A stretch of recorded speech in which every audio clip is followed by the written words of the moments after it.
Good morning, all. I am Professor Tushar Chavan. Today, I will teach you English. This is our first lecture. So, I will introduce you the English textbook as well as I will show you the evaluation pattern which was prescribed in the last year for standard 11th. So, let us see. If you see the textbook, you will find few prose topics, then poetry topics, writing skill section, and drama. Now in the prose topics, there are 6 topics, but for this year, one topic is removed from your syllabus, that is 1.1. Means you have to study only 5 prose topics for your examination. If you study all these topics, you can write good answers in the examination.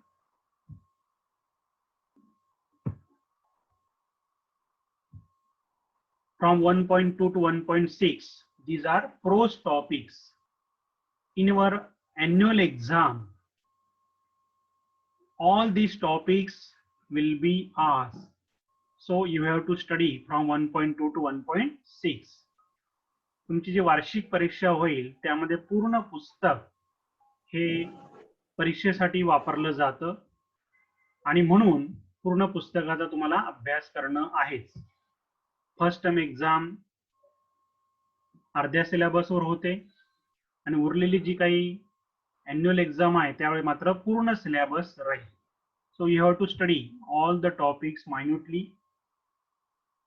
In 1.2, you will get the topic on to the summit. We reach the top.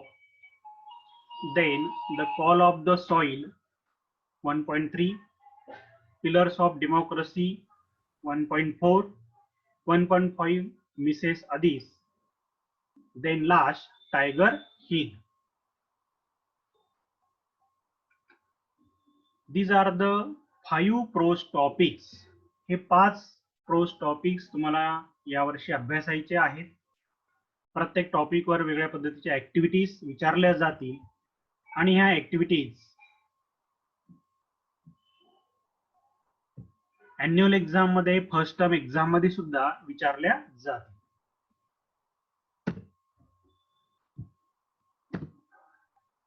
Now see the poetry section.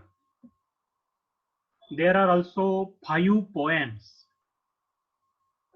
From 2.1 to 2.5, there are 5 poems. Poetry section मध्ये 6 कविता होत्या, पण एक कविता मात्र काय झालेली, remove झालेली. So you have to study only 5 prose topics. 5 ज्या कविता आहेत त्यातल्या 2 कविता अॅन्युअल एक्झाम मध्ये कंपल्सरी विचारल्या जातील. एका पोएमवर ऍप्रिसिएशनचा प्रश्न राहील आणि एका पोएमवर comprehension. From 2.1 to 2.1.5 you have to study all these poems. First poem is Cherry Tree. Second one is The Sower. Third one is There is Another Sky. Then 2.4 Upon Westminster Bridge, and last one is Nose versus Eyes. So you have to study these poems. For the first term exam also, you have to study 3 poems, and for the annual exam all the poems will be asked. Now there are 2 topics which are removed. First one is 1.1 Being Neighborly, and second is the poem 2.6 The Planners. या वर्षी Covid असल्यामुळे, college उशिरा सुरू होत असल्यामुळे शासनाने 2 topics कमी केलेले आहेत की जे बोर्ड एक्झाम मध्ये विचारले जाणार नाही. सॉरी अॅन्युअल एक्झाम मध्ये विचारले जाणार नाहीत. जसे 12वीला पण टॉपिक्स कमी गेले त्या पद्धतीने 11वीला पण कमी झालेले आहेत. 1.1 being neighborly, 2.6 the planners. These two topics are removed from your syllabus, so you have to study only 5 poems. तर या सर्व 6 poems पैकी फक्त 5 poems अभ्यास तुम्हाला करायचा आहे आणि उरलेली जी एक पोएम होती ती मात्र रिमूव्ह झालेली आहे. Now see, next section is writing skill topic. Initially, writing skill topics are not included in the textbook. From last year, it was included. Writing skill हा जो काही सेक्शन आहे तो पुस्तकामध्ये टेक्स्टबुक मध्ये समाविष्ट केलेला आहे. त्याला टेक्स्चुअल रायटिंग स्किल टॉपिक्स असं आपण म्हणू शकतो की त्यामध्ये 6 टॉपिक्स दिलेले आहेत. You have to study all these 6 topics. Few topics are old and few are new for you. 3.1 expansion of ideas, 3.2 blog writing, 3.3 emails, 3.4 interview, 3.5 film review, and last is the art of comparing. यातले जे नवीन topic आहेत ते म्हणजे expansion of idea सोडून उरलेले सर्व माझ्या माहितीप्रमाणे नवीन टॉपिक आहेत. एक्सपान्शन ऑफ आयडियाज 10th स्टँडर्डला तुम्ही स्टडी केलेले असतील. ते या सगळ्या टॉपिकचा अभ्यास तुम्हाला करायचा आहे फर्स्ट टाइम एक्झामसाठी, त्यानंतर अॅन्युअल एक्झामसाठी आणि 12वीला गेल्यानंतर बोर्ड एक्झामला सुद्धा या सर्व टॉपिकचा समावेश तिथं बोर्ड एक्झाम मध्ये पण तुम्हाला झालेला दिसेल. So you have to study all these topics. हे टॉपिक्स सर्व तुम्हाला शिकवले जातील. How you have to write the answers of this topics. प्रत्येक टॉपिकचं उत्तर कसं लिहिलं पाहिजे तेही तुम्हाला शिकवलं जाईल. त्याचे फॉर्मॅट आहेत. You have to use specific formats for writing the answers. उत्तर लिहिण्यासाठी तुम्हाला विशिष्ट अशा फॉर्मॅटचा वापर करायचा आहे. ते फॉर्मॅट कसे यूज करायचे बोर्ड एक्झाम मध्ये तेही तुम्हाला दाखवलं जाईल. क्रमाक्रमाने आपण ते सर्व घेणार आहोतच. तर रायटिंग स्किलचे जे टॉपिक्स आहेत ते टेक्स्चुअल टॉपिक्स आहेत. Along with this you have to study other written communication also. So I will show you that topics also. This is just introduction of our syllabus as well as the textbook.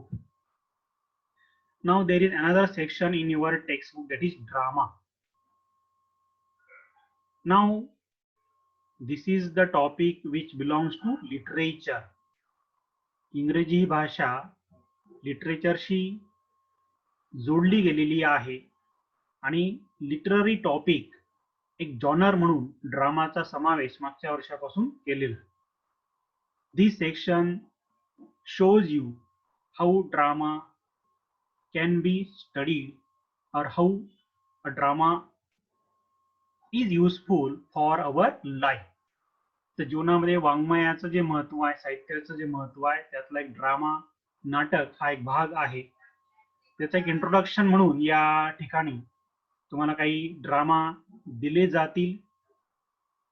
त्या ड्रामाचा अभ्यास करायचा आणि drama हा लिटरेचरचा जो topic आहे तो समजून घ्यायचा आहे. Now in this section you will find 4.1 history of English drama.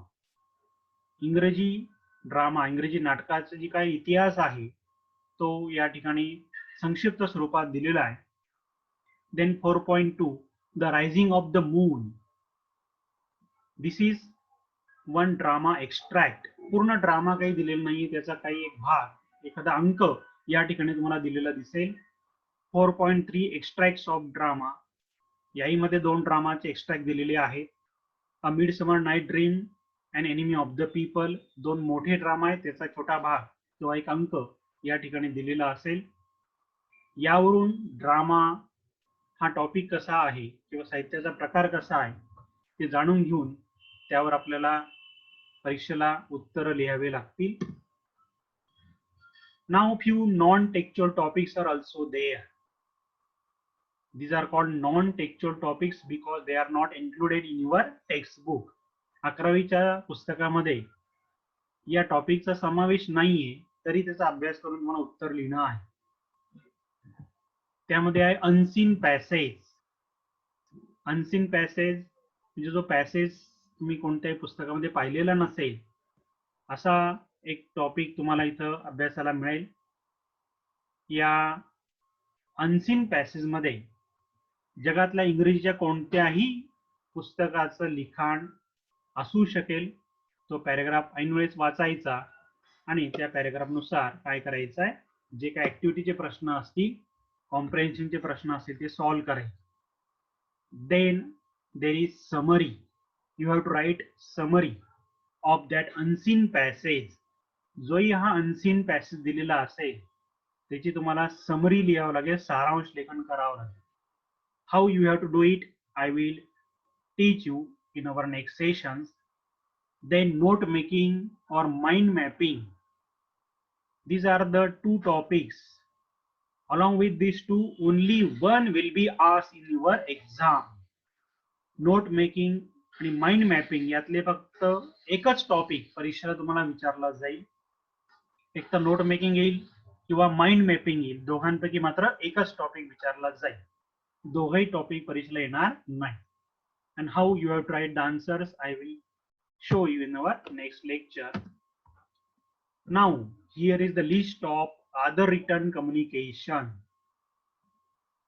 There are textual writing skill topics. Along with these there are 7 other written communication topics. Now see, first one is letter writing. In your standard 11th examination you have to write letters. All the letters belongs to official letters or formal letters. They are called formal letters. सगळे जे letters आहेत ते formal letter राहतील. You will not be asked informal letters here. Informal letters इथं विचारले जाणार नाही. Then report writing हा एक महत्वाचा टॉपिक आहे. एखाद्या घटनेवर अहवाल लेखन करणं या ठिकाणी अपेक्षित आहे. View, counter view. बऱ्याच वेळा वादविवाद मुद्दे आपल्याला मांडावे लागतात. ते कसे मांडायचे, एखादा मुद्दा कसा खोडून काढायचा ते या ठिकाणी दिलेला राहील. Appeal writing. You have to write this appeal or pamphlet for social awareness. Then leaflet writing. एखाद्या इन्स्टिट्यूटची माहिती देण्यासाठी लिपलेट रायटिंगचा वापर होतो. Then dialogue writing and speech writing. तर या पद्धतीने हे जे काही 7 टॉपिक्स आहेत या टॉपिकचा समावेश 11वीच्या सिलेबस मध्ये आहे आणि म्हणून हे टॉपिक्स तुम्हाला स्टडी करावे लागतील. एकमेकांना ऑर म्हणून, ऑप्शन म्हणून हे टॉपिक जरी असले तरी जीवनामध्ये भविष्यामध्ये त्यांचा तुम्हाला उपयोग होईल आणि त्या दृष्टीने या टॉपिकचा अभ्यास तुम्हाला करणं आवश्यक आहे. Now see the exam pattern. How you have to deal with standard 11 exam. Now there will be first term exam. In the first term you have to do 2 kind of exams. First one is first unit test. It has 25 marks. तर पहिल्या सत्रामध्ये 25 मार्कांची एक unit taste द्यावी लागते आणि त्याच पहिल्या सत्रामध्ये you have to do 50 marks test. It is called first term exam. ते प्रथम सत्रामध्ये सामायी परीक्षा ज्याला आपण म्हणतो 50 मार्कांची द्यावी लागेल. In the second term there is second unit test and also annual exam. द्वितीय सत्रामध्ये सुद्धा 25 मार्कांची एक युनिट टेस्ट होईल आणि वार्षिक परीक्षा 100 मार्कांची होईल. या पद्धतीने 200 मार्कांचं इव्हॅल्युएशन तुमचं होईल. आता यावर्षी कोविडचा प्रॉब्लेम असल्यामुळे फर्स्ट टर्म एक्झाम कधी होईल ते काय अजून सांगता येत नाही. पण ज्यावेळेस शासनाचा आदेश येईल त्यावेळेस ते एक्झाम आपण घेऊ. कोणत्या पद्धतीने होईल, रिटर्न होईल, ऑनलाईन होईल, ते सर्व शासन गाईडलाईन देतं. त्या पद्धतीने ती एक्झाम घेतली जाईल. आणि म्हणून त्या एक्झामला तुम्ही तयार राहायचं.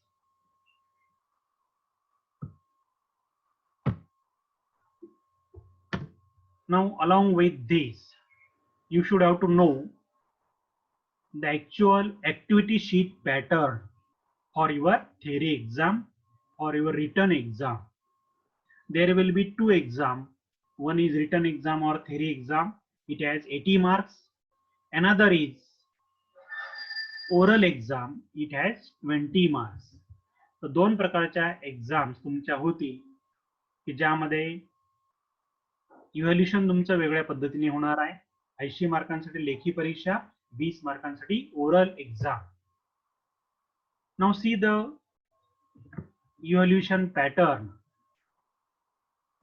In the section first, you have to write the answers of the prose topics. It has 34 marks. Prose topic ला 34 मार्क्स आहेत आणि या 34 मार्कांमध्ये काय काय विचारलं जाईल? Reading for comprehension, language study, summary, note making or mind mapping. All these topics are based on prose. हे सर्व टॉपिक प्रोज वर आधारित असतील. प्रोजच्या सेक्शन मध्ये जे धडे तुम्हाला दिलेले आहेत, लेसन्स दिलेले आहेत, टॉपिक्स दिलेले आहेत, त्या टॉपिक्स वर ते राहतील आणि त्यासोबतच नॉन टेक्च्युअल जो प्रोज टॉपिक आहे त्यावरही आधारित हे प्रश्न राहतील. So you have to solve these questions. It has 34 marks.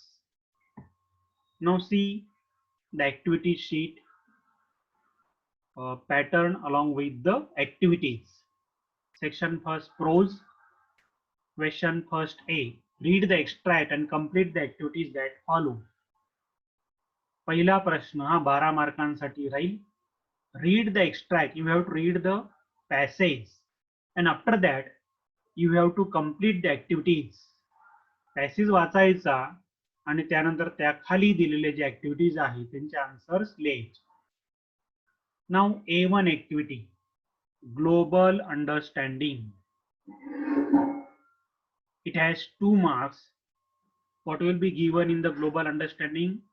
I will tell you in our next lecture. Then complex factual. It also has 2 marks. Activity number 3, interpretation, inference or analysis. It also has 2 marks. Then personal response. This is the activity number 4th activity. It also has 2 marks. In personal response activity, you have to write your own views on ideas. I will tell you in detail what kind of activities will be there in global understanding, complex factual, interpretation, personal response.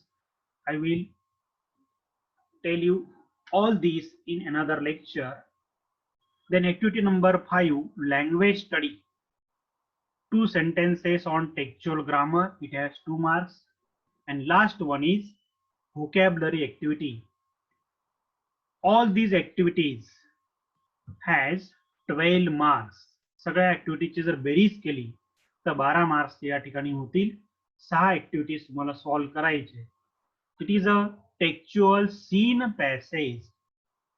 तुमच्या textbook मधला हा passage राहील. नंतर 275 ते 300 शब्दांमध्ये हा passage दिला जाईल.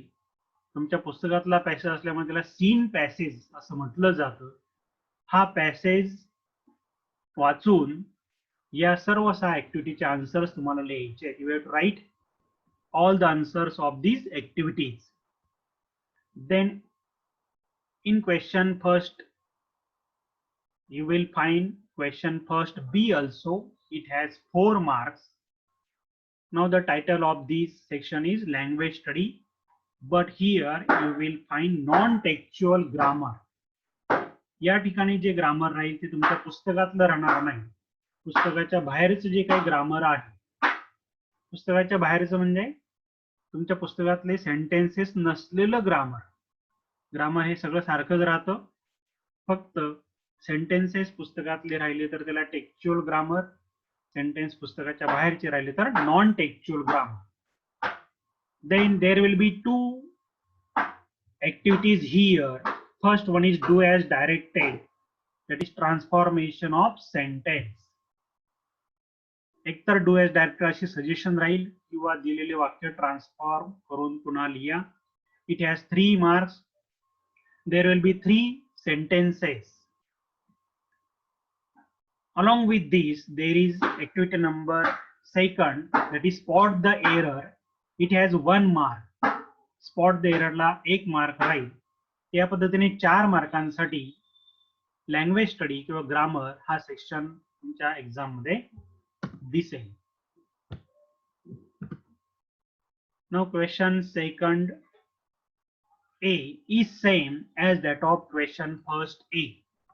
प्रश्न पहिला ए मध्ये ज्या पद्धतीने ऍक्टिव्हिटीज तुम्हाला दिसतील त्याच पद्धतीने ऍक्टिव्हिटी क्वेश्चन सेकंड ए मध्ये दिसतील. Now what is the difference? Difference is passage. Here you will get non-textual, that is unseen extract. या ठिकाणी जो पॅरेग्राफ दिला जाईल, पॅसेज दिला जाईल, तो मात्र तुमच्या टेक्स्टबुक मधला राहणार नाही. तुमच्या पुस्तकाच्या बाहेरचा तो पॅरेग्राफ राहील. 275 ते 300 शब्दांमधला जगातल्या कोणत्याही इंग्रजीच्या पुस्तकातला पॅरेग्राफ या ठिकाणी राहू शकेल. Now here the activities will be same. सारख्याच ऍक्टिव्हिटी या ठिकाणी तुम्हाला दिसतील, त्यामध्ये काही बदल नाहीये. A1 to A6 same activities will be there. या प्रश्नामध्ये सेम सारख्याच ऍक्टिव्हिटीज तुम्हाला पाहायला मिळतील. But there is change in question second B. Here you will get summary writing. Question सेकंडच्या बी भागामध्ये समरी रायटिंग तुम्हाला पाहायला मिळेल. समरी रायटिंग दिलेल्या पॅरेग्राफची समरी तुम्हाला करायची आहे. There will be no separate paragraph here. हा जो काही क्वेश्चन सेकंड ए मध्ये जो पॅरेग्राफ दिलेला असेल त्याच पॅरेग्राफची समरी तुम्हाला करायची आहे, सारांश लेखन करायचं. जवळजवळ 1/3 एवढं तुम्हाला ते लिखाण कमी करावं लागतं, रिड्यूस करावं लागतं. You have to give suitable title for it. त्यासाठी योग्य असं एक टायटल पण द्यायचं. देन नोट मेकिंग और mind mapping. Here another passage will be given and on that passage you have to do the completion task. या ठिकाणी मात्र स्वतंत्र पॅरेग्राफ दिला जाईल. क्वेश्चन सेकंडच्या सी भागामध्ये स्वतंत्र पॅसेज राहील. त्या पॅसेजवर एकतर नोट्स पूर्ण करायच्या किंवा माइंड मॅपिंगची डायग्राम पूर्ण करायची. How you have to do it I will tell you in your next lecture. Now section second, that is poetry. दुसरा जो सेक्शन आहे त्यामध्ये पोएट्री आहेत, पोएम आहेत. या पोएट्री सेक्शन मध्ये 2 भाग आहेत. Question third A, question third B. तर क्वेश्चन थर्ड ए मध्ये कॉम्प्रेन्शन ऑफ पोएम 10 मार्कांसाठी तुम्हाला कॉम्प्रेन्शन करायचं आहे. पोएमवर प्रश्न दिले जातील ऍक्टिव्हिटीचे. त्या ऍक्टिव्हिटीचे जे प्रश्न आहेत किंवा ऍक्टिव्हिटी जे आहेत त्या सॉल्व्ह करायच्या आहेत. 5 ऍक्टिव्हिटीज 10 मार्कांसाठी राहतील. आणि in question third B you have to write the appreciation of 1 poem. Question third A मध्ये जी कविता दिलेली असेल त्या कवितेच्या व्यतिरिक्त क्वेश्चन थर्ड बी मध्ये दुसरीच एखादी पोएम दिली जाईल आणि त्या पोएम साठी तुम्हाला अप्रिसिएशन लिहायचं आहे. We have now just 10 minutes remaining. 10 मिनिटांचा आपला वेळ बाकी. त्यामध्ये जेवढं आपण होईल तेवढं पूर्ण करू. उरलेलं आपण पुढच्या उद्याच्या लेक्चर मध्ये घेऊ. आणि हे सर्व जे काही आजचं टीचिंग आहे त्याचं रेकॉर्डिंग तुम्हाला व्हॉट्सअप ग्रुपवर सुद्धा उपलब्ध होईल. ज्यांना लॉग इन होता आलं नाही, जॉईन होता आलं नाही, त्यांच्यासाठी ते मी उपलब्ध करून देईल. Now question second, poetry. What kind of activities will be there. तर या पोएट्री सेक्शन मध्ये 10 मार्कांसाठी कशा रीतीने ऍक्टिव्हिटीज असतील. A1 global understanding same as that of prose.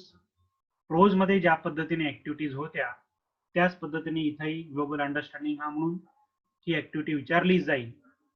Then second is inference interpretative or analysis. It has 2 marks. तिघांपैकी एकच विचारलं जाईल. Activity number third personal response. It has 2 marks. Activity number 4 poetic device. It has 2 marks. Activity number 5 creativity. Compose 2 to 4 lines poem. Activity number 5 हा एक नवीन topic आहे. You have to show your own creativity. तुमची स्वतःची सृजनात्मकता या ठिकाणी तुम्हाला दाखवायची आहे. 2 ते 4 ओळींची एक पोएम तुम्हाला बनवावी लागेल आणि ती पोएम कशी बनवायची तेही तुम्हाला शिकवलं जाईल.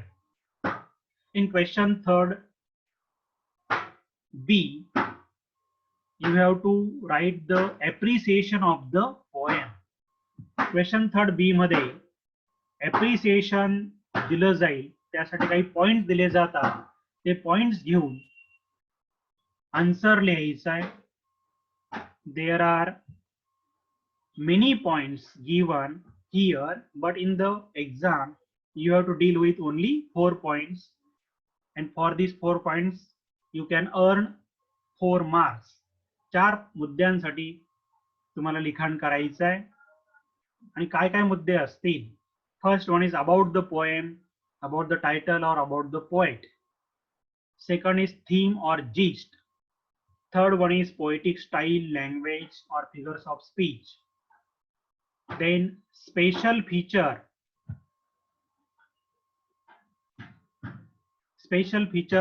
which are given in that poem, you have to write about it. Then message or value or morals in the poem, and last one is your opinion about the poem.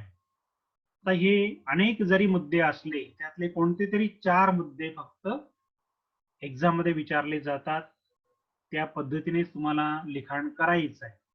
आता pros मध्ये रायटरचं नाव तुम्ही लक्षात नाही ठेवलं तरी चालेल, पण poetry मध्ये कवीचं नाव कंपल्सरी तुम्हाला लक्षात ठेवायचं आहे. कारण या ठिकाणी एक मुद्दा आहे अबाउट द पोएट. ही कविता जो लिहिणारा आहे त्या कवीविषयी माहिती द्या, या पद्धतीने इथं ऍक्टिव्हिटी विचारली जाते.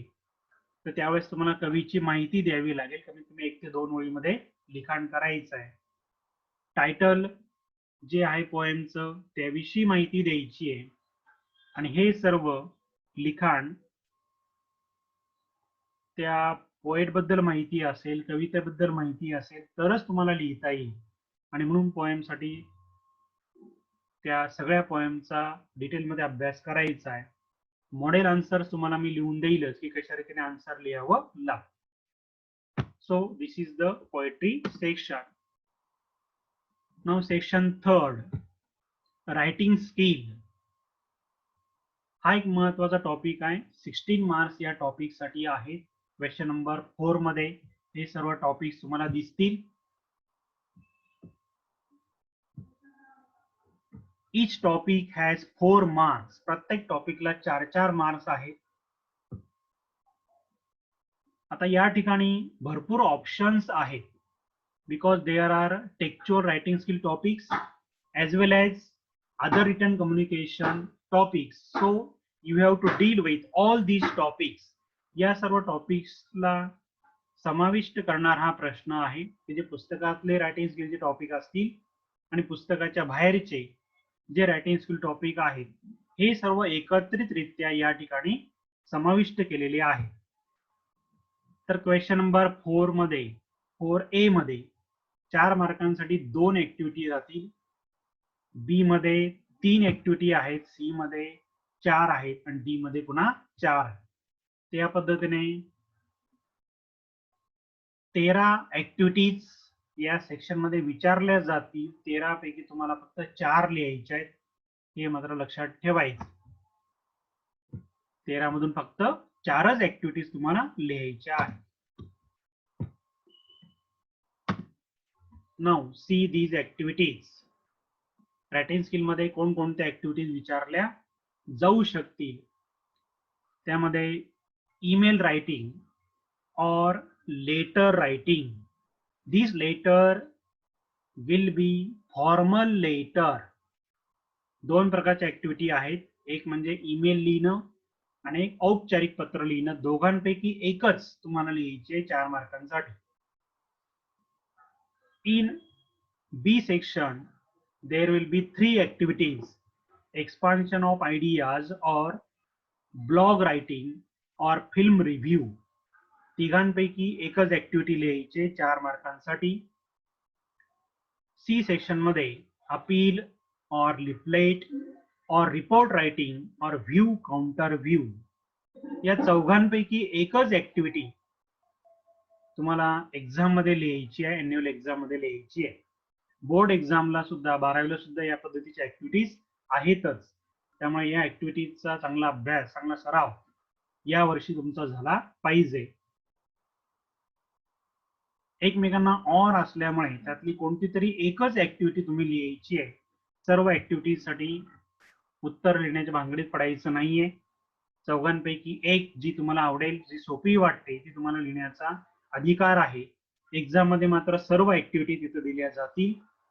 आणि लास्ट सेक्शन डी सेक्शन मध्ये पुन्हा 4 ऍक्टिव्हिटी दिसतील.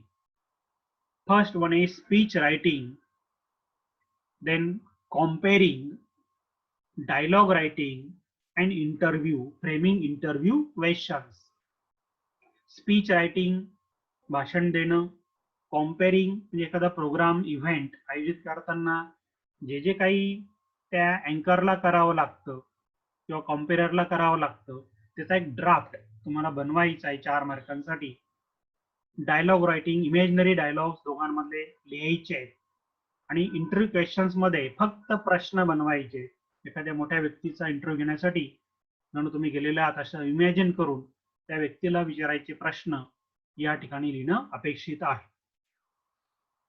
All these writing topics are useful for your future life. भविष्यासाठी हे सर्व टॉपिक्स फार महत्वाचे आहेत. त्यामुळे जरी ते ऑप्शन विथ ऑप्शन असले तरी सगळे टॉपिक चांगल्या रीतीने शिकून घ्यायचे, समजून घ्यायचे.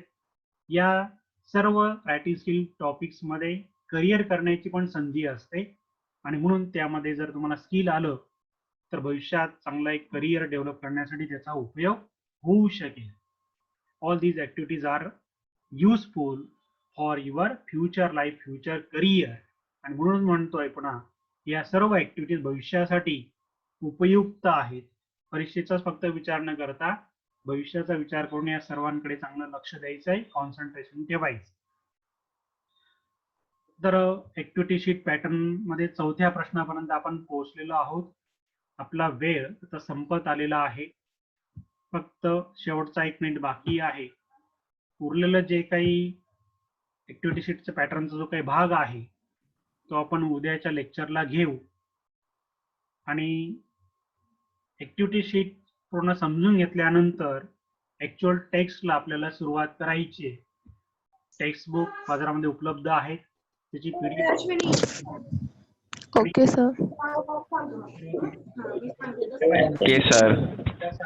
Okay sir. Yes sir. Yes, sir. ओके सर. Okay. Okay, sir. येस बस.